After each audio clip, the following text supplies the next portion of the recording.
All right, today we're talking about something that might just be a huge leap forward for AI.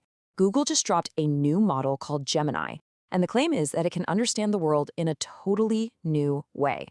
So, what's the deal? Let's dive in. Okay, so let's kick things off with a classic problem.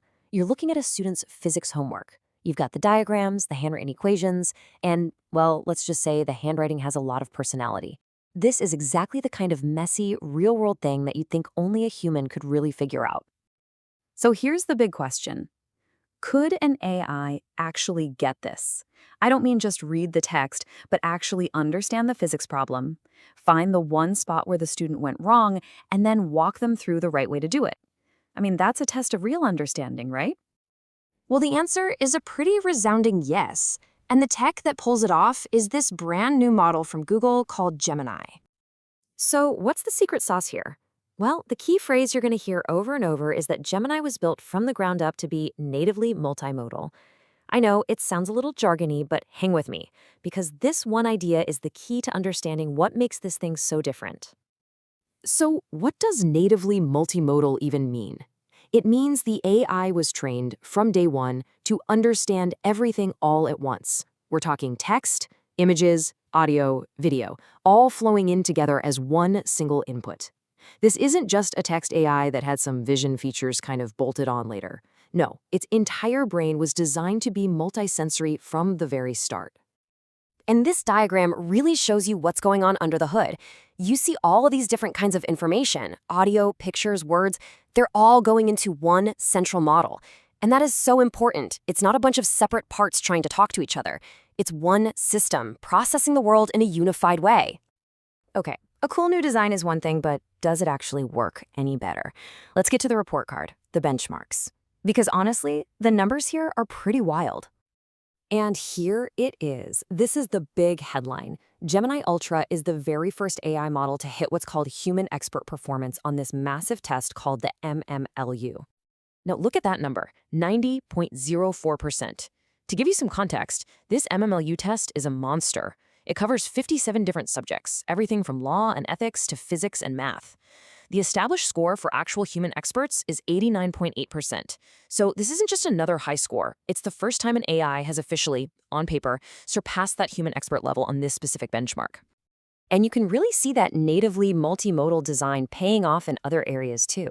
On a different benchmark that's all about reasoning with images and text together, you can see Gemini Ultra pulling ahead of the previous best, GPT-4V, by a pretty healthy margin.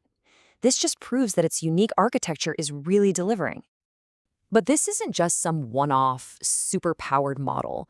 Google actually designed Gemini to be a whole family with different sizes for different jobs. Let's break down the family real quick. First, you've got Ultra. That's the biggest and most powerful one for the really, really complex stuff. Then you've got Pro, which is the all-arounder, built to be a great, scalable model for most tasks.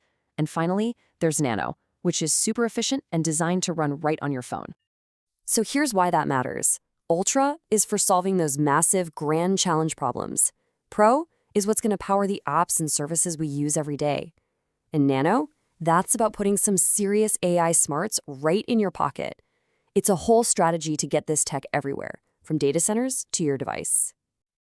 Okay, so we've looked at the architecture, we've seen the impressive test scores, but what does all this actually let us do? What changes when an AI can see, hear, and understand all at once? This is where it gets fun. Check this out. Someone shows the AI a picture of some yarn and just asks, what can I make with this? A normal AI might just spit out a list of ideas, but Gemini actually creates brand new images. Here, a little crochet avocado and a bunny. It's going beyond just describing things to actually creating them. And it can understand a process unfolding over time too. So imagine this. You show the AI the ingredients for an omelet. Then you show it a picture of the omelet cooking. And you're just talking to it the whole time, asking questions. And this is where it gets kind of wild. You ask it, hey, is this done yet? And Gemini can look at the photo and say, it's not ready because the eggs are still runny. Think about that for a second. It's noticing a tiny visual detail and connecting it with a real-world cooking concept to give you useful, real-time advice. So, you see, it all comes back to this one idea. From tutoring physics students to helping you cook dinner, this native multimodality is about so much more than just processing new kinds of data. It's about building an AI that can understand and interact with the world in a way that feels a lot more, well, human. And that, of course, leaves us with the biggest question of all.